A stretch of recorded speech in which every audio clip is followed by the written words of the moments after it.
अस्सलाम वालेकुम दोस्तों, कैसे हो? उम्मीद है कि सब खैरियत से होंगे। अल्लाह आप लोगों को ऐसे ही खुश रखे। सरकार दो आलम सल्लल्लाहु अलैहि वसल्लम की पूरी जिंदगी पर बनने वाली वीडियो सीरीज जिसका नाम मोहम्मद सब के लिए है सल्लल्लाहु अलैहि वसल्लम, ये उसका 15वां हिस्सा यानी पार्ट 15 है। थोड़ा शॉर्टकट में हम रिकैप कर लेते हैं कि हमने 14वें हिस्से में यानी पार्ट 14 में क्या सुना। हमने सुना कि हुजूर पाक सल्लल्लाहु अलैहि वसल्लम की जवानी किस तरह खुदा की इबादत में गुजरी और किस तरह आप सल्लल्लाहु अलैहि वसल्लम सबसे अलग थलग होकर गार हिरा में जाकर कई कई दिन वहां पर गुजारते और मालिक कायनात को याद फरमाते। फिर हमने ये भी सुना कि आप सल्लल्लाहु अलैहि वसल्लम के 3 बेटे और 4 बेटियां हुई, लेकिन बेटे एक के बाद एक इस दुनिया से रुखसत हो गए और आपकी 3 बेटियों की शादी किससे हुई ये भी हमने सुना। और आपको कोई बेटा नहीं था तो आपने ज़ैद बिन हारिसा को अपना बेटा माना और सबके सामने उसका ऐलान भी फरमाया। फिर हमने सुना कि मक्का में कहत पड़ा तो सब परेशान हो गए। चचा अबू तालिब की गरीबी और मुफलिसी का ख्याल करते हुए आप सल्लल्लाहु अलैहि वसल्लम ने हजरत अली रजी अल्लाह तआला अन्हु को अपने पास बुलाया और फिर अपने साथ ही रखा। चलिए अब आगे सुनते हैं। अब रसूल पाक सल्लल्लाहु अलैहि वसल्लम की उम्र 40 साल हो चुकी थी और आप इस वक्त सच्चाई के बिल्कुल करीब पहुंच चुके थे। आपने बचपन और जवानी तो गुजार दी थी, लेकिन शुरू से ही आप खुदा की याद और उसकी इबादत में सारा वक्त गुजारते थे और इन इबादतों ने ही आपके रूह को नूर और रोशनी से जगमगा दिया था, आपके दिल को नूरानियत और पाकीज़गी से भर दिया था। वो सच्चाई और हकीकत आपको एक सच्चे ख्वाब की सूरत में नजर आई, यानी आपने एक सच्चा ख्वाब देखा जिसके बाद आप पर सारी हकीकत खुल गई। इस ख्वाब में आप पर यह बात भी खुल गई कि इस दुनिया की रौनकें, तफरीहात, इंजॉयमेंट और ये चमचमाती दुनिया सिर्फ एक धोखा है, इससे ज्यादा कुछ नहीं। यहां के ऐशो आराम टेम्पररी और मिट जाने वाले हैं। आपने समझ लिया कि आपकी कौम सीधे और सच्चे रास्ते से हटकर अंधेरों और बर्बादियों की तरफ जा रही है। आपने समझ लिया कि खुदा सिर्फ एक है और उसकी खुदाई में कोई शरीक और कोई पार्टनर नहीं है। वो इस दुनिया का पैदा करने वाला है। वो हर आदमी को उसके किए का बदला देता है। अगर कोई शख्स जर्रा बराबर भी अच्छाई या बुराई करेगा तो वो खुदा उसको उसका बदला देगा। ये सच्चा ख्वाब आपको बार बार नजर आता। आपके सामने वो तमाम चीजें और सच्चाइयां आती चली जाती जिनकी आप तलाश करते थे, जिनकी असलियत को आप समझना चाहते थे। अब हक और सच्चाई आपके नजरों के सामने आ गई और झूठ और धोखा भी आपके सामने आ गया। इस तरह आप सल्लल्लाहु अलैहि वसल्लम के दिल को जहां सुकून और इत्मीनान और नूर हासिल हो गया, वही आपका दिल खुदाए बुजुर्ग बरतर की कुदरत और बड़ाई से भी लरज उठा। बरसों तक सच्चाई को तलाश करने के बाद जब आप सल्लल्लाहु अलैहि वसल्लम ने उसको पा लिया, अगरचे आपके दिल को सुकून और इत्मीनान हासिल हो गया था, लेकिन इन सच्चाई के राज खुल जाने के बाद जब आपने अपनी कौम पर नजर डाली तो आपका दिल खौफ और दहशत से कांप उठा। खुदाए ताला ने अपने प्यारे नबी पर फजल फरमाया, आपको उस रास्ते पर चलाया जिस पर वो लोग चलते थे जो खुदा की रहमत, मेहरबानी और करम के उम्मीदवार होते हैं। लेकिन आपकी कौम अंधेरों, गुमराहियों में भटक रही थी। उसको समझाने वाला कौन होगा, कहां से आएगा और कैसे समझाएगा? आपको हमेशा ये सोच रहती थी। इस वजह से आप हमेशा गमगीन भी रहते थे। तो वो ख्वाब आपके सामने सुबह की रोशनी की तरह आ जाता और आप बार बार उस ख्वाब को देखते, जिससे वो सारे राज आप पर खुल जाते जो अब तक आपसे छुपे हुए थे। अब हमारे नबी पर वही नाजिल होने का वक्त करीब आ चुका था।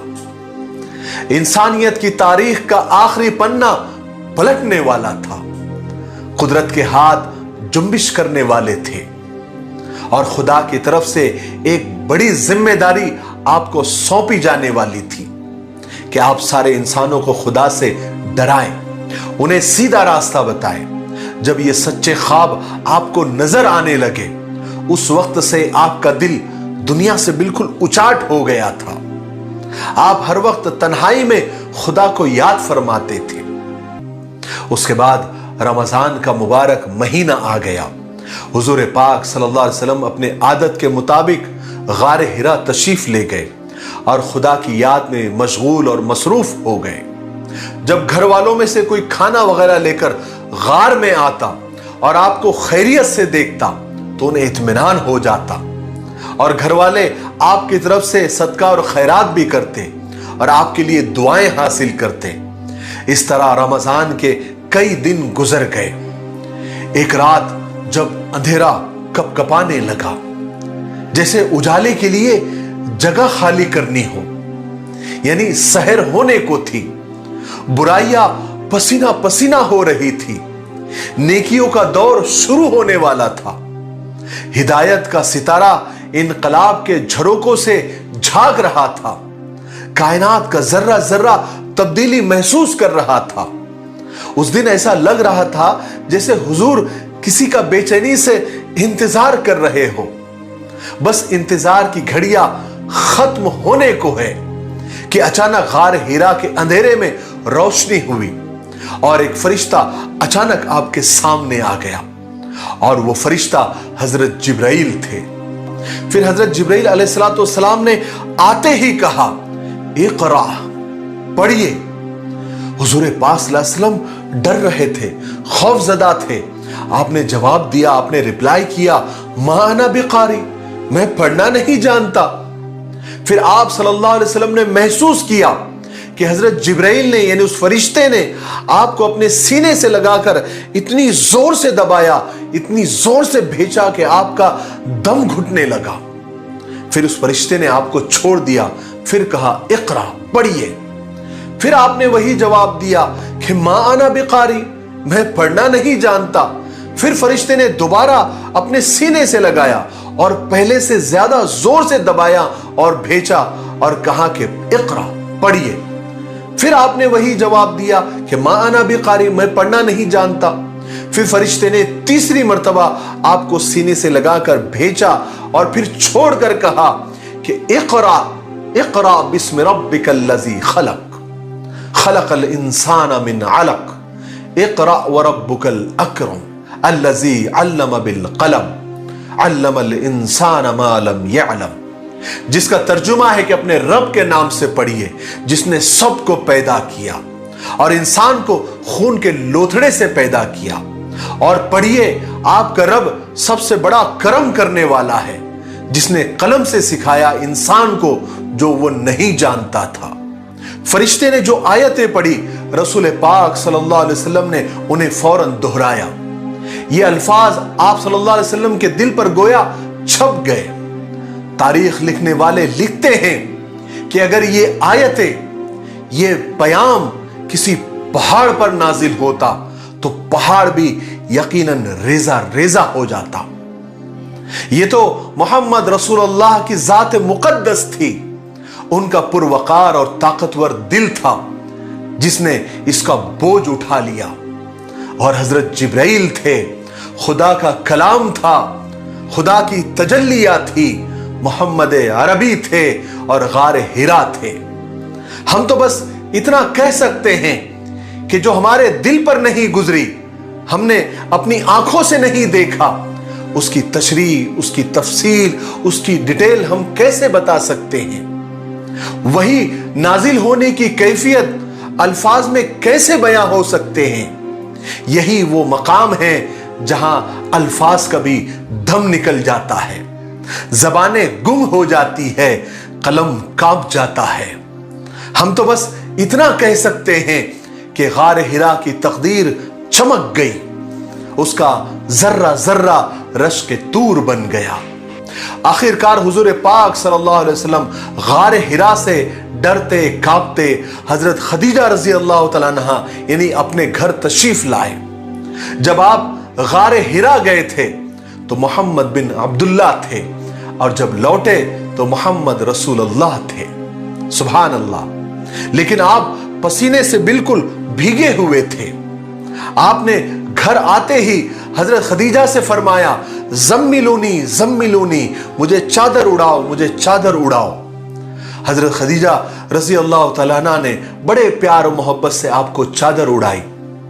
और हजरत खदीजा सोच रही थी कि शायद आपकी तबीयत खराब हो गई है, आपको बुखार हो गया है। लेकिन कुछ देर के बाद जब आपकी तबीयत में कुछ हल्कापन महसूस हुआ, तबीयत थोड़ी हल्की हुई और आपकी घबराहट, आपकी कपकपी कम हुई, तब हजरत खदीजा रजी अल्लाह तआला ने पूछा, आप कहां थे और आपके साथ क्या हुआ? तो सवाल के जवाब में हुजूर पाक सल्लल्लाहु अलैहि वसल्लम ने सारा किस्सा सुनाया। जो कुछ देखा, जो कुछ गुजरा, जो कुछ सुना, सब आपने तफसील से अपनी चहीती बीवी हजरत खदीजा के सामने पेश कर दिया और फरमाया, खदीजा मुझे तो जान का खतरा हो गया था। फिर हजरत खदीजा ने तसल्ली के वो जुमले हुजूर से कहे जो तारीख में सुनहरे हरफों से लिखे हुए हैं, जो कयामत तक आने वाले हर बीवी के लिए एक मिसाल और एक एग्जाम्पल है कि जब शौहर तकलीफ और परेशानी और मुसीबत में हो तो किस तरह तसल्ली दी जाती है, ढारस बंधाई जाती है, हौसला दिया जाता है। और ये बीवी, एक बीवी ये काम बहुत अच्छे तरीके से कर सकती है।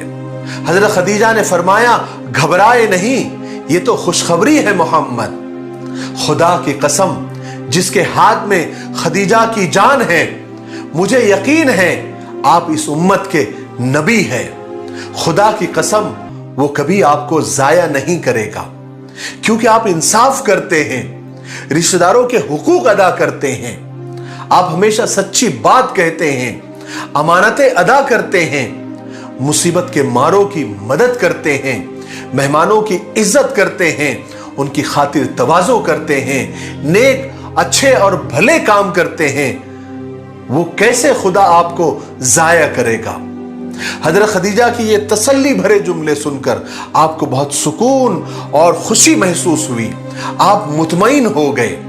आपने हजरत खदीजा के इन तसल्ली और दिलासों की बातों पर उनका शुक्रिया भी अदा किया। उसके बाद आप आंखें बंद कर लेट गए। यूं तो हजरत खदीजा आप सल्लल्लाहु अलैहि वसल्लम को तसल्ली दे चुकी थी, मगर फिर भी उन्हें इस बात का ख्याल और डर लगा रहता था जो आपके साथ गार हिरा में और जिब्रील अलैहिस्सलाम के ताल्लुक से जो बात हुजूर ने बताई थी। इस वास्ते हजरत खदीजा ने सोचा कि ये बात अपने चचाजाद भाई वर्का बिन नौफल से पूछनी चाहिए कि आखिर ये क्या मामला है, क्या माजरा है, आगे क्या होने वाला है। क्योंकि वर्का बिन नौफल के बारे में मशहूर था कि वो कई मजहबों के बारे में बहुत खूब जानते हैं। आज के लिए इतना काफी है, अब हम यहीं पर रुकते हैं क्योंकि वीडियो अब ज्यादा लंबा हो रहा है। हम 16वें हिस्से में यानी पार्ट 16 में सुनेंगे कि जब हजरत खदीजा वर्का बिन नौफल के पास मिलने के लिए गई तो उन्होंने क्या कहा, और जब वर्का बिन नौफल हुजूर से मिले तो क्या बातचीत हुई। फिर आप सल्लल्लाहु अलैहि वसल्लम हजरत जिब्रील अलैहिस्सलाम का दोबारा इंतजार क्यों करने लगे, और फिर कब हजरत जिब्रील अलैहिस्सलाम दोबारा आपसे मिले और फिर क्या हुआ, वो इंशाअल्लाह हम 16वें हिस्से में यानी पार्ट 16 में बनाएंगे। तब तक आप अपने वादे पर कायम रहे और इस सीरीज के सारे वीडियोस को आप अपने रिश्तेदारों में, दोस्तों में और नौजवानों में ज्यादा से ज्यादा शेयर करें, ताकि आज की जो नौजवान नस्ल है वो हुजूर पाक सल्लल्लाहु अलैहि वसल्लम की जिंदगी के, आपकी सीरत मुबारका के और करीब आए और आप सल्लल्लाहु अलैहि वसल्लम को अपना हीरो, अपना रोल मॉडल बनाएं। यही इस सीरीज का मकसद है और मुझे उम्मीद है कि आप ये काम जरूर करेंगे और अपने लिए सदक़े जारिया बनाएंगे। तब तक मेरे लिए, पूरी उम्मत के लिए और पूरी इंसानियत के लिए खैर और भलाई की दुआ करते रहे। अस्सलामु अलैकुम व रहमतुल्लाहि व बरकातुहू।